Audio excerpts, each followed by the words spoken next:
Previously on Quest Friends Forever. Welcome to Noun Town. I think I would try to look for a smith. Well, I'm Dr. Pizza. Hi, I'm sorry. This is a life or death situation. Eventually, Val is patched up. Thank you for your assistance. You've been a great help. I am the mayor of Noun Town. Welcome to my fine city. My name is Cadillac Margarita. Oh, this guy's a grifter. I do not trust this person. I'm going to go directly into that antique store, and I'm going to walk directly to that case.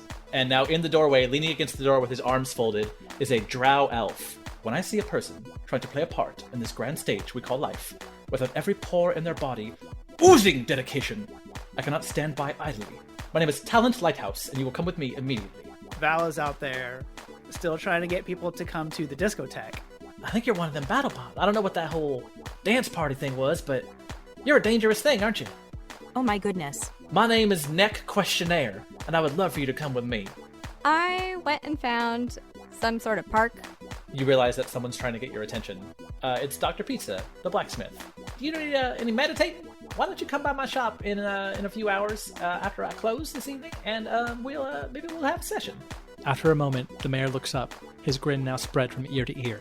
I knew there was something familiar about those newcomers.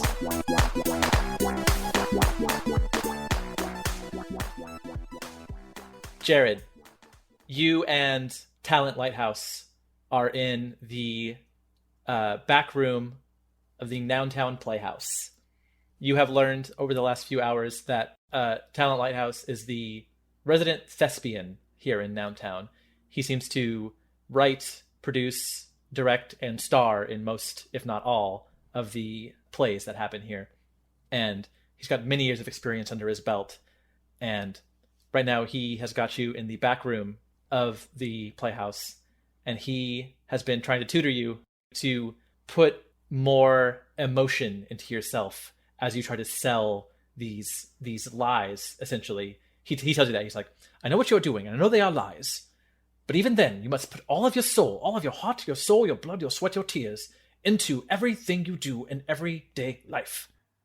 So he's been trying to he's giving you some tough love about trying to make you a better, not seller, not of goods, but of yourself and of your personality. Yeah. He is now sitting down on a wooden chair with his arms folded, staring directly at you as you are standing about 10 feet in front of him. And he says, now, I want you to remember what I've shown you today. And I want you to wow me. Give me your best. Okay. No ums. You must come forward immediately. Sell it with your heart and soul. Okay, perfect. I step forward immediately, center stage. Good. Take command. I say, you're in my chair. Well, this chair. That chair. This chair belongs to me. I take a step back because I said, Good, you're oh learning. Gosh, look at me in acting class. I take a step back. You're in my chair. Well, this chair belonged to my father. It can't be yours. That chair belonged to my father, so it can't be yours. Do we have the same father? Is that what you're Do implying? we? I'm implying that is my chair, and you are in it. Well, this chair's been in my family for years. Can you prove that? Interesting. Can you prove that? Yes, I have documentation right here. I pull out a piece of paper, show it very quickly, and put it right back in my pocket. He tries to lean forward when you do it, but you pull it back so quick that he leans back, and he's like, interesting. And he thinks for a second. Not bad, Jared, not bad. Now, let's do it again. And he stands up this time, and he pushes the chair to the middle of the room between you two. And he says, tell me why you belong here. Tell me why this chair is yours. And, Jared, make me believe it. You're in my chair. This chair. That chair. Why do you think it belongs to you? Because it's been in my family for decades, and you're sitting in it, and I need it. He nods. He's like, good, you're picking up on what I'm putting down. I see. Good. We do a montage of this. There's a couple of different shots of the chair. He's sitting on the chair backwards like a cool guy. And there's some other props of like now he has a sword. There's a time where he's like flipping a gold coin, and you every time he's telling you, convince me this belongs to you, over and over again. And by the end of it, he's got sweat running down his forehead. You've got sweat running down your forehead. And at the very last one, you both have your hands on the hilt of a sword, pulling it back and forth. and both saying, "It belongs to me." It belongs to me. And eventually he grips the sword and looks you directly in the eye, and he says, "I believe you." And he lets go, and he kind of takes a big breath and he wipes his hands, and he says, "I am amazing. I have taken this lump of clay that you call Jared, and I have turned it into a performer. I never cease to amaze myself. It is amazing what I can do with anything." And he starts pacing the room in a circle, just kind of muttering under his breath about how great he is, for a good solid 2 minutes while you just stand there, Jared, and you're not really sure what to do. Great. I'm gonna leave. Can I go now? He stops and looks at you and goes, "Wow, I truly believe you want to leave. That's amazing. You are selling this with every ounce of soul in your body. I am very impressed, Jared. You've learned quite a lot today. Thank you. Now, I want you to remember," and he steps close to you again. "I want you to remember every time you're out there telling somebody a lie, selling somebody something, giving someone an idea, I want you to remember this face." And he circles his face with his own hand. He says, "And I want you to remember, sell it." So this whole time while he's talking, can I use my mage hand to pick his pockets? Sure. Fantastic. I do it. Yeah, it works. So he's in your face very intently, sweating his mustache, and he's circling his own face. And as he's leaning very close into your face, you slide a gold pocket watch out of his back pocket. And now it's just kind of dangling in the air there behind him. Perfect. He's still in my face? Yeah. Okay. I leave it dangling. What does he do next? He leans back a little bit and he puts his hand on your shoulder. And he says, "I've done all I can. The rest now will be up to you." I say, I just have one more question for you. Yes. I believe you that you have a question. Can you tell me what kind of wood that is? And I point in the opposite direction. Away from the watch. Away from the watch. He turns and looks. And then when he turns to look, I slide the gold watch into my pocket. He turns back and he's like, "Is this a joke? Are you trying to perform comedy? Are you reverting back to your old ways?" I just wanted to break the tension. "Fair. I've been told I'm quite intense sometimes, and, I just can't turn it off. I'm a performer. What can I say?" And he grabs you again with both hands on your shoulders and he goes, "Now leave if you must, but always remember what you've learned here. Never forget talent." So, Jared, Eric, you now have the feat actor. You are now Yes. more convincing when you perform your grifts. You are able to impersonate folks. You are able to be more charismatic. And you will always remember this talent given to you by Talent Lighthouse. Congratulations. You have leveled up. Thank you so much. Does the gold pocket watch that he took have like an embossed lighthouse on it? It does. And when you open it up, it's a picture of himself, his own face. Naturally. It's his headshot. A must.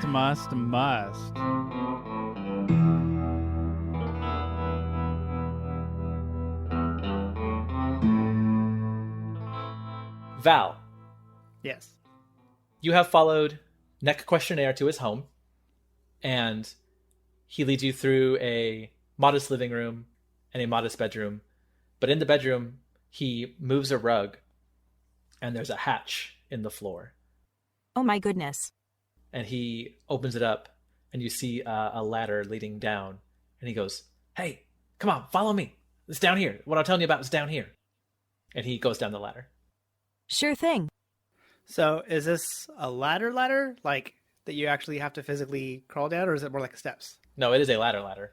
Okay, so Val, at the entrance to this, where the ladder is, tilts forward, so like as if Val's looking down the hole, and when Neck is down on the ground and out of the way, Val goes to turn around very carefully and puts one leg up very carefully, and then goes to grab, flunk, and just falls. Just a big old loud metal box that clang, clang, clang, koosh, right on the ground.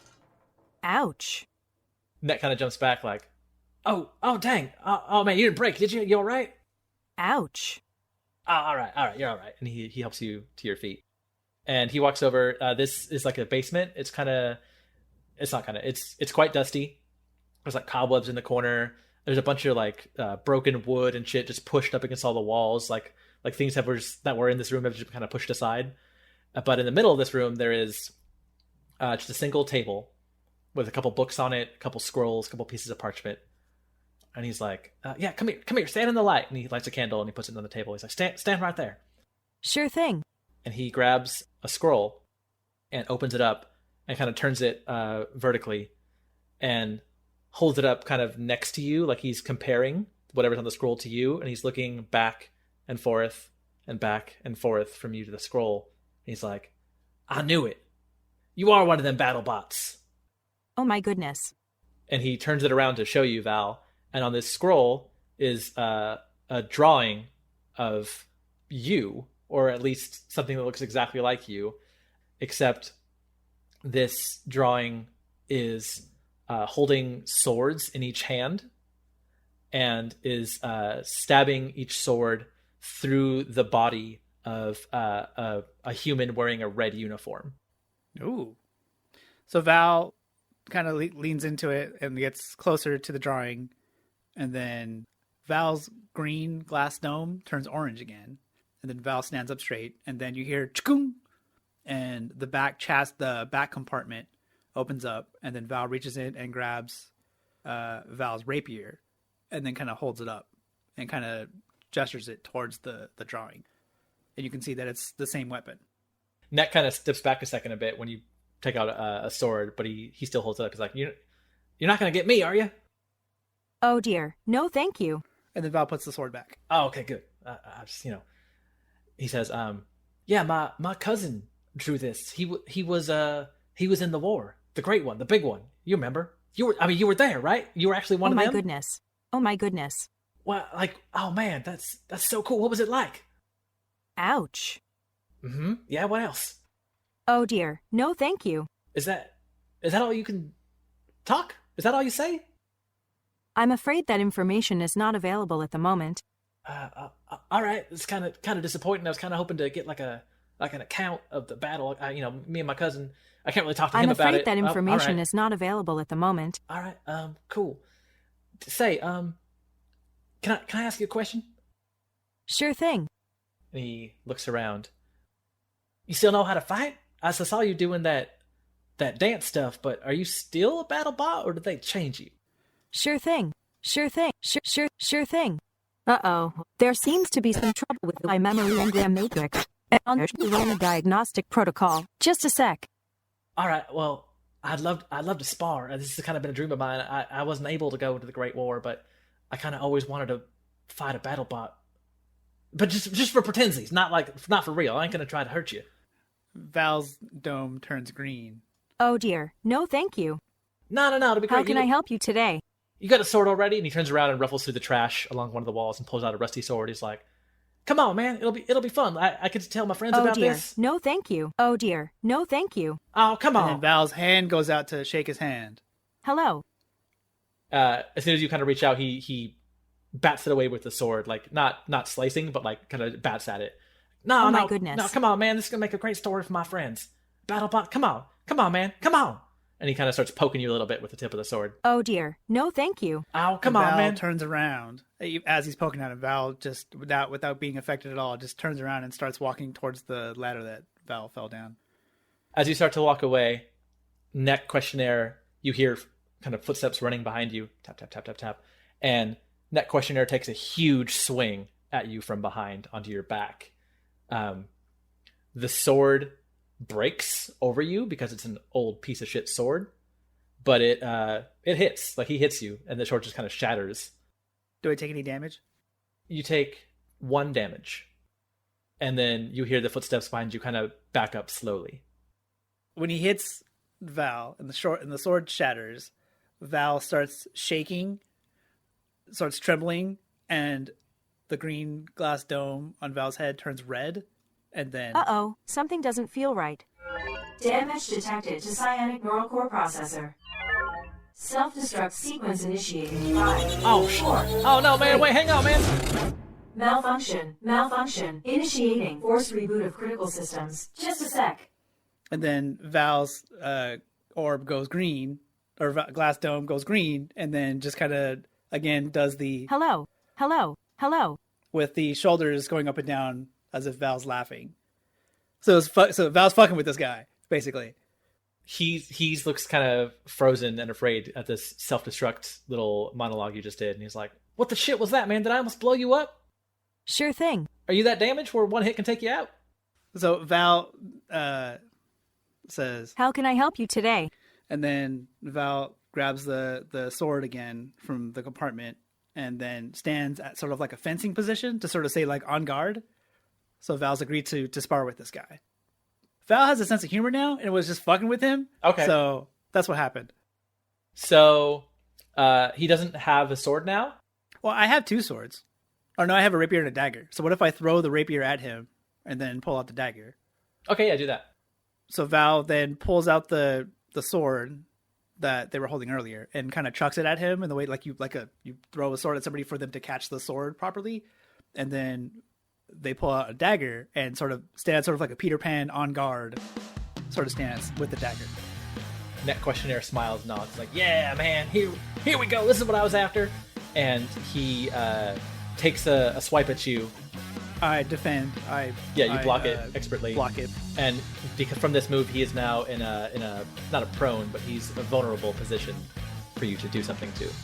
Oh, okay. So with my free hand, I kind of gut punch him. You punch him? Yeah, I punch him because I'm blocking the sword with the dagger with the left hand, right?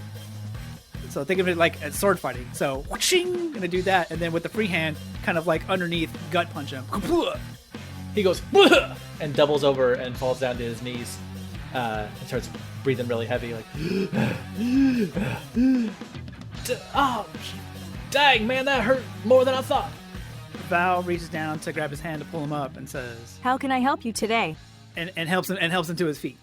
I'm thinking maybe this was a bad idea. Oh shit. Look, can we maybe not tell nobody this happened? Is that all right? Sure thing. All right, man. You seem kind of cool. I kind of want you to get out of here now because I maybe didn't think this through all the way. Here, and he runs over and he grabs the parchment with the drawing on it of the robot stabbing the guy, and he gives it to you. He's like, "Here, take this. Just don't tell nobody, all right?" Thank you for your assistance. You've been a great help. Oh man, I'm done with these battle bots. I gotta get a new hobby. Val rolls up the parchment and puts it in the compartment that the doll is in, and some of the whatever's left of the flyers. If there's like 2 or 3 flyers still in there, so this is becoming a drunk drawer now. A drunk drawer? A drunk drawer, not that drawer. Drawer. That's the other one. And then Val walks over to the ladder now to get out of this place and kind of tilts backward to look up at it, and then kind of faces him again. And then Val says, Oh my goodness. Oh my goodness. That's fine. We don't have to work on the mechanics of how you get out of here. So Val and David, you have gained the feat Savage Attacker through your operation that was done by Stephanie and Dr. Pizza. And you noticed as you were looking at this drawing and sparring with Net Questionnaire that you somehow feel a little bit more powerful and a little stronger, and like you might be a little bit more handy in a fight now. So congratulations, you have leveled up.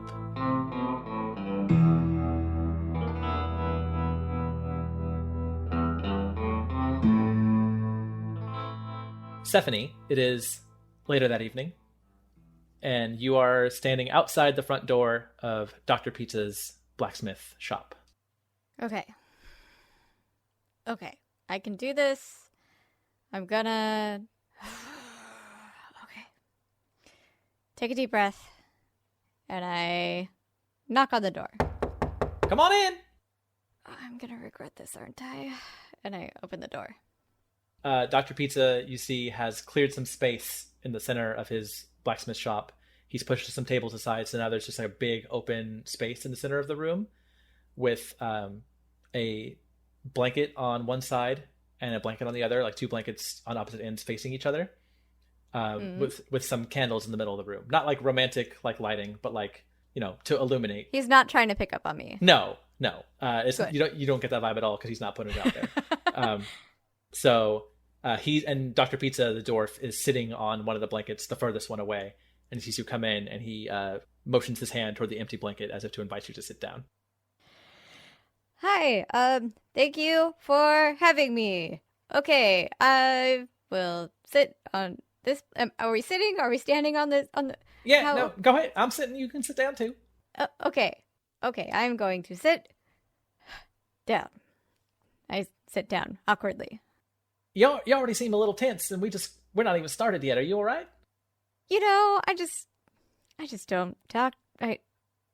I don't talk to people normally outside of my little circle. It's been a minute, and just I have a lot on my mind right now, and it has not been great for me mentally, emotionally.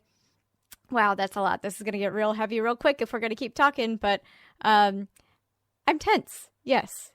He nods. He says, "Yeah, I hear you, man. It happens, It's rough out there, sometimes. But I found for me personally, and I hope to maybe help you right now. But if we just kind of stop and let the world keep spinning, but maybe we stop spinning. You know what I'm saying? You get what I'm putting down here? We get a little anchor, little calm, little center. Yes. I think that'd be good for you if that's all right for me to say. I think that is fair. He goes, all right, Stephanie, I want you to find one thing in this room, and I want you to look at it, and I want you to focus on it, and I want you to look at nothing else. All right? Can you do that? Okay. I'm gonna look around the room, and I don't really see anything that, it's a blacksmith shop, sure. So I reach into my bag, which I put on the floor next to me, and I grab the necklace again, and I just kind of hold it, and I close my eyes. Dr. Pizza kind of laughs. It's like, all right, that's not quite the direction I gave you, but we're all on this journey in different ways. Oh, okay. No, okay. No, it's fine. You felt that was right. I'm already messing this up. He laughs. He goes, "No, you felt that was right, and you went for it. I can appreciate that. This journey's different for everyone. All right, now hold on to your little necklace there, and close your eyes, and just listen to the soothing sounds of my voice." Okay, so this is like a guided thing. This is okay. And also just kind of relax too. You don't got to worry so much about asking questions. It's all right. Okay, you got a calm emotions spell or something. You got to. Okay, no, it's fine. I'm gonna work through this. It's fine. Magic ain't my deal. We can do this without magic. We can do this on our own. We got the strength. Come on. Okay.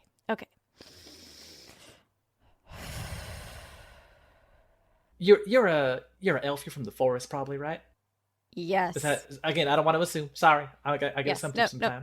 You are correct. Thank you for asking. Yes, I am from the forest. Well, in that case, the forest is familiar, so you know that. You know the forest. You'll be able to identify anything in a forest. So let's try to think of a place that maybe it's unfamiliar. All right, how's that sound? I want you to think of a snowy mountain. Can you think of a snowy mountain? Yeah. All right. Close your eyes and picture it. Tell me about your mountain, Stephanie. It's cold. Okay. Yeah. What do you see on your mountain? There's a lot of snow. Sure. It's spring. There's there's snow, but there's also a waterfall. I don't know. This is weird. Am I bad at this? Am I not? Is there a waterfall where the snow is? I don't know. Is this right? Is this all right? Maybe a little much. Maybe a little big to start. Open your eyes. I open my eyes. So it seems to me maybe you got a problem with your focusing in on one thing. Is that fair to say? I would say that is accurate. Yes. All right. And he kind of looks around his office or his shop and he goes, "Let's try something else." And he gets up and he grabs. He has constructed. They look like kind of two sort of iron discs with a piece of wood in between them on top. And he says, "Sometimes I have trouble sleeping, and so I built these to muffle my ears so I can't hear nothing. They go right over your ears. They're a little uncomfortable, but they keep all the sound out. So I want you to put these on so you can block out all the sound, all right? But before you do, you got to listen to me first, obviously. I'm going to put these on you, and then I want you to look right at me, all right? And I'm going to say something to you. And I want you to really try to figure out what I'm saying, even though you can't hear it, all right? And I want you to just focus on that. Focus on just me and my face. Not in a weird way, but just focus on me and my face, and just try to narrow in on that. Block out all the sound, block out all the noise. Just tell me what I'm saying to you. Can you try that? Yes. Yes. All right. Yes, I'll do it. Sure. Please, Captain was my father. I'm Dr. Pizza. And so he hands you his makeshift earmuffs. Okay. I put them on. As you put these on, all of the ambient noise in the shop disappears. All of the sound from the town outside disappears. If the candle was making a noise while it was flickering, which why would it? Even if it was, it disappears. It is completely silent. You are devoid now of the sense of your hearing. And Dr. Pizza gives you the point at his eyes, point at your eyes, point back at his eyes, like pay attention, right, kind of thing. Mm-hmm. And he mouths a sentence to you. Roll wisdom straight up. Well, I rolled a 19 plus 4. Wow. Okay. So you notice, Stephanie, that when this sound kind of drains away and you're able to kind of just look at one thing here, Dr. Pizza moves his mouth, and you notice that you can surprisingly kind of see it. Like you can kind of almost not hear the words in your head, but like you can read his lips almost, which is something you weren't really sure you could do before. And you see him move his mouth and say the words, "You got this, I believe in you." Oh. And then he stops and he kind of looks at you to look for like, to see if you understood. And he's kind of looking at you like questioningly.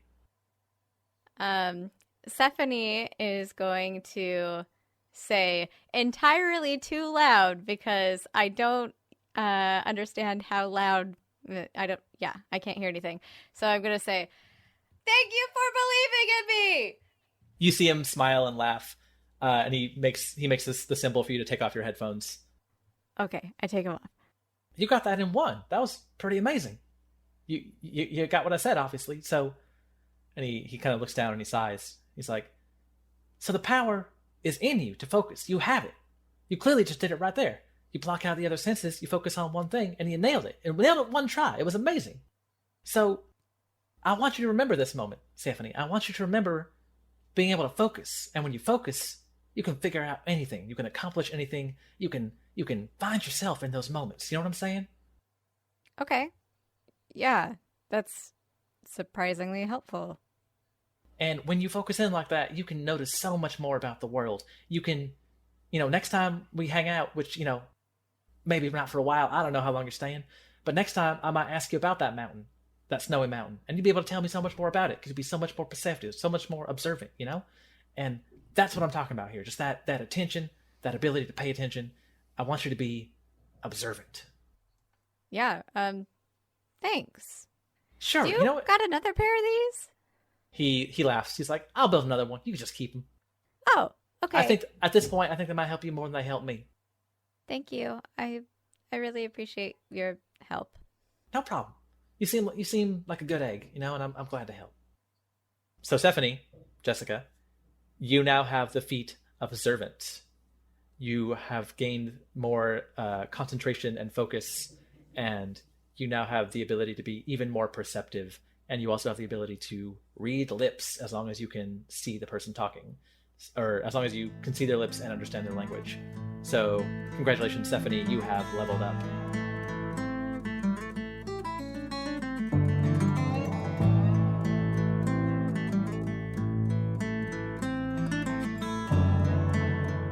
Hey, everybody out there. Welcome to the mid-episode hello of episode 8 of Quest Friends Forever. My name is Danny. I am the DM of this game and the one talking to you now, here to make sure you are having a good time. How's it going? You need like a blanket or some snacks or something? We can get on that right now. Hey, can we get him some snacks, please? Cool, great. Yeah, that'll be right on the way.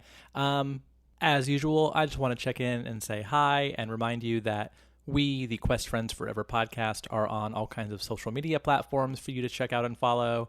Things like Instagram and YouTube and Twitter, and that's all of them. So just those 3, I guess. So, go ahead and give us a follow there. That would be cute.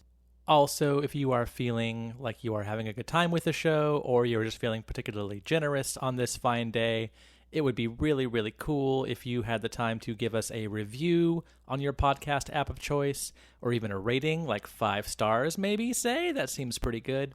Those ratings and reviews, I know everyone asks for those, but they really, really are helpful. They really help us get seen by more people, which means we can keep doing the show and keep making good, fun content for you and all your friends and your family and everybody that you've obviously spread the word about, already, obviously, right? Also wanted to remind you that we are part of the Nostalgia Network, which is a podcast network featuring shows like Quest Friends Forever, the one you're listening to right now, as well as shows like Nostalgia, which is a critical analysis film podcast starring Jessica and Eric from our podcast. And there's also a show called The Lousy Advice Podcast, which is like a music show, which is really fun, also starring Eric from our show and his band Lousy Advice. All the shows are... we wouldn't have them on the network if they weren't good, so you can trust us that they are good, and that's a guarantee. That's a Quest Friends Forever guarantee that you can take all the way to the fake bank. We should probably get back to the episode so we can figure out what's going to happen next to our beloved friends in the party. Let's do that right now, and now is probably fading in with some cool music that I've picked out for you, and then it's going to fade out, and the episode's going to start, so here we go. Let's get back to it. See you next week.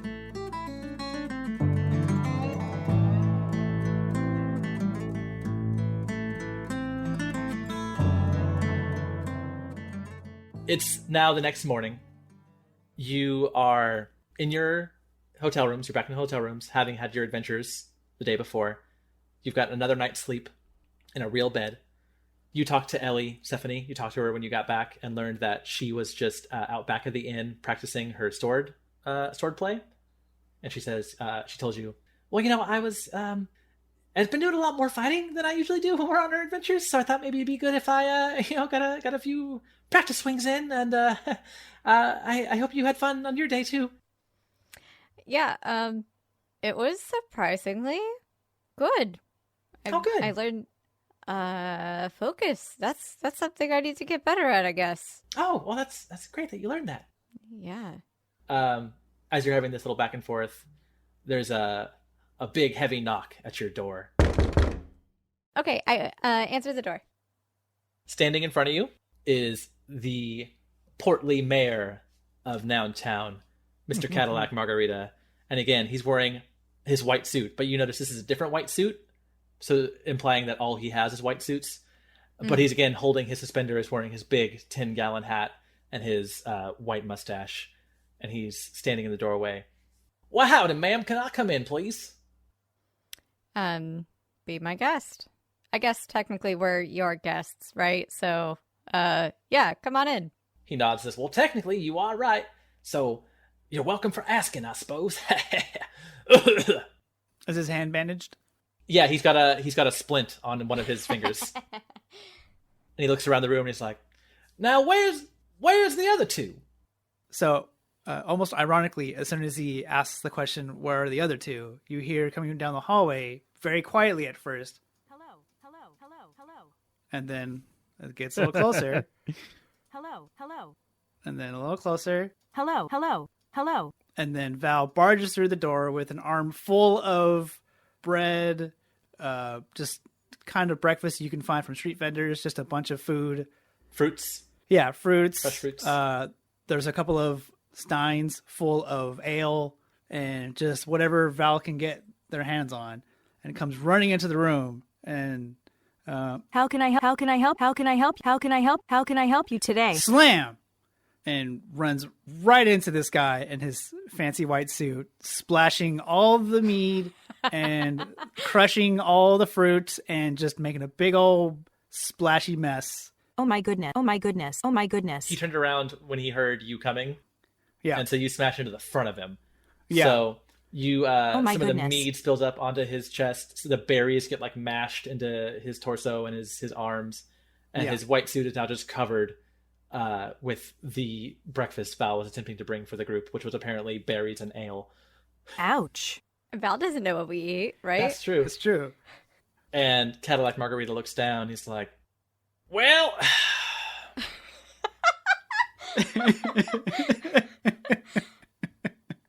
I guess there goes my Sunday suit. Oh my goodness. And he kind of wipes it off himself. This is not the ideal stop I had hoped for, but... I hand him one of the inn towels. He takes it. I grab it before he has a chance to grab it. And I start patting him down kind of violently. How can I help you today? How can I help you today? How can I help you today? Just how up can I help you on the today? chest, How can I help you? How down can the I help legs, you today? How can I trying help to you soak up How whatever can I I help possibly you today? can. He gets pushed back against the wall, kind of just raises his arms like, thank you. But I think I'm going to have this one handled myself. If I could just have that towel, thank you so much. Sure thing. And he wipes off his face a little bit, and he's like, aren't we missing one? Your friend, Jason? As soon as you say Jason, I'm right behind you, and I'm like, it's Jared, and I walk past you, bumping your shoulder. Oh, wow! You know what's amazing about that is I believe it. Can I assume Jared is very casually eating a piece of fruit while holding a glass of mead that I handed to him earlier? Yes. Yeah. In the mess, you find the few fruits and meads that are not ruined. No, I hit him up in the hallway. I gave him some fruit in the hallway before It's because we were kind of coming together. Yeah. But Val ran ahead, so I have an undisturbed plate of fruit and a stein of mead. Okay, I'm kind of in love with this image of Val and Jared going to get breakfast together for everybody. But then cute. Jared lagging behind still. Yes. And making Val carry everything. Yeah. Mm-hmm. Yeah. Well, that'll be a in the Patreon. We'll do a side version of that. So, Cadillac Margarita wipes himself off. Well, I just came up here to tell you, I assume you're hitting the road soon, and I wanted to tell you how happy I was that Nountown could provide the safety and comfort that y'all needed to get your robo-friend up and running again. You know, we like doing favors here in our fine city, you know, doing favors for others and, you know, having favors done for us. Mm. And with this, he stops talking and just stares at you with his eyebrows raised, seemingly waiting for something. Uh-huh. Well, since you asked, there is a favor you could do for us here in return for our hospitality to you. I look to the group and I say, I knew it. You see, he completely ignores it and powers through as if he's just going to keep going. You see, there's a house a few miles outside of town. This house has been there as far back as anyone here can remember. House was there when Downtown was established hundreds of years ago, far as anyone can tell. No one's ever seen anyone go in or out, but that was none of our business, so it hasn't been so much as a blip on our fantasy radars. Except recently we started thinking of building a new road out of town, you see.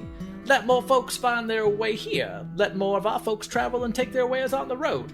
City expansion, you understand. And this house just sits right where we want to build this fine road.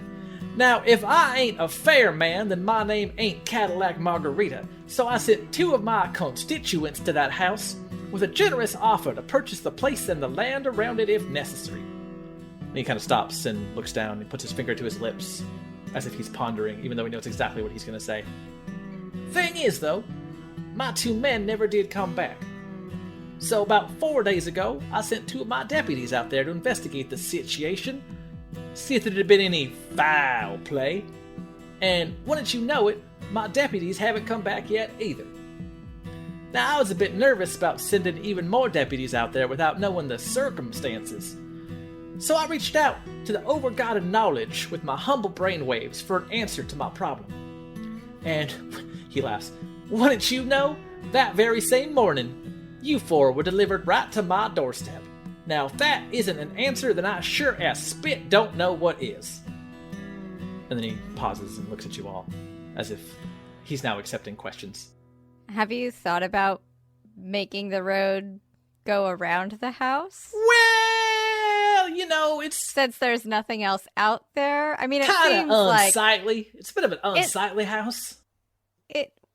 I mean, you could have made the road go around the house. You know, it's more about the aesthetics. Sure thing. See, now that robots on my team, I like that. I like you. And Val turns to Stephanie and points Val's hand at Stephanie and says, Sure thing. See, I think that Val's agreeing with me. Why didn't you make it go around the house? Well, I mean, at this point, it's not even about the road. I mean, it's about the road, but I'm also, I'm missing 4 constituents from my town, and that's also a problem for me, you understand? So, yeah, I'd like y'all, in return for my hospitality, to go out there and maybe bring my folks back, Maybe figure out what happened out there. Oh my goodness. And I think that is a pretty fair trade for 2 days of room and board in a fabulous town such as Nowntown. It sounds like a non-consensual swindle. Well, I mean, you already stayed in the rooms, and Exactly, so we don't have to do anything. I say we go. And not to the house. He puts his hand on the wall, and he kind of leans a little bit. He's like, I don't know why you folks would be refusing such a humble request to help some innocent folks who were missing. Especially, he looks around and kind of leans forward and says, I believe with the protector of the druids in your midst? I look at him, I go from, chill as fuck to just, infuriated and say, excuse me? Right after she says that, Val's glass dome turns red, and Val, in front of him, casually leans against the wall with one hand in the same fashion, but kind of pushes a little hard and kind of goes a little into the wall. You put a hole in this wall? What does a wall look like when you take a sledgehammer to it once? That's what it looks like right now. You dent it a Val little is bit? just, yeah. I didn't mean no offense. I'm sorry. He's kind of being shitty. He's like, I didn't mean no offense. I'm sorry, but am I wrong? I don't know let's who you're not talking do it. about, but we also don't take lightly to intimidation. No, this is a favor from one group of friends to another. I don't know what you're talking about, and I don't know why you think that one of us, and I look at Ellie too, one of us is a druid protector. And I don't understand what that has to do with you if they're a druid protector. When you glance over at Ellie, her eyes are really big. Like she's trying to keep it cool, but she's like, well, I thought you were, sorry, I thought someone was a protector, and I thought that protector was supposed to be some kind of great hero. And, I mean, maybe I'm wrong. And he looks right at you, Stephanie. He's like, maybe I'm wrong, but I thought, the protector is pretty famous. We're not too far from the old Petrichor forest, and, word gets out. You or whoever, is kind of known around, this general area. But if you know about all of the stuff around here, I have questions. And I would love to answer all your questions just as soon as you get back from finding and saving my constituents. What makes you think that I'm the protector? Stories and drawings, little Drawings? kids. Drawings? Sorry, I have an accent. Drawings? Drawings? Little kids, it's kind of a thing for them. They like the idea of the protector, It's kind of a story. God damn it. Tell me, has there been any news from Absalom or Rosewater recently? Well, and he puts his fingers back in his suspenders. You would know more than I do that it's pretty closed off, not a lot of outside access aside from, some rumors and some stories. But, maybe I have, maybe I haven't. Who's to say, But who might know is my 4 missing constituents. And he winks. It seems like we might have a deal. Do we have a deal? Fine. All right. I love making deals. So then Val stands up in front of him from leaning on the wall and then extends a hand out to shake his hand and says, Sure thing. I love shaking on a deal. And he extends his left hand this time because his right hand is broken.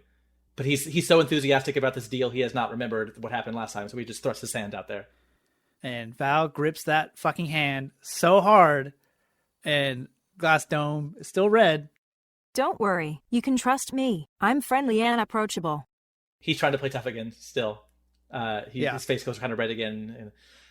And he pulls it back and he goes, I hoped you would agree, and I see that my hopes have been answered.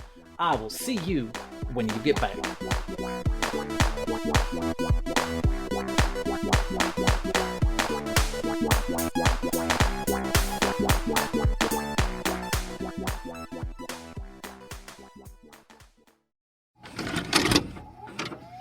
This podcast has been brought to you by the Nostalgia Network. Visit thenostalgianetwork.com for more. Hey everybody, I'm Eric. I'm Shelby. I'm Jake. And we are the band Lousy Advice from the Lousy Advice Podcast. Come listen as we draft artist and genre-centric best of lists. With the help of our closest friends. These lists are canon. And there's not a goddamn thing you can do about it. From Misfits to Cher. Green Day to Gaga. Or Pup to Paramore. Listen to the Lousy Advice Podcast now, or else. Stream us on Spotify, Apple Podcasts, the Nostalgia Network, or wherever you get your podcasts. And don't forget that we are the band Lousy Advice, and this is our podcast, the Lousy Advice Podcast. The Lousy Advice Podcast? The Lousy Advice Podcast. Podcast.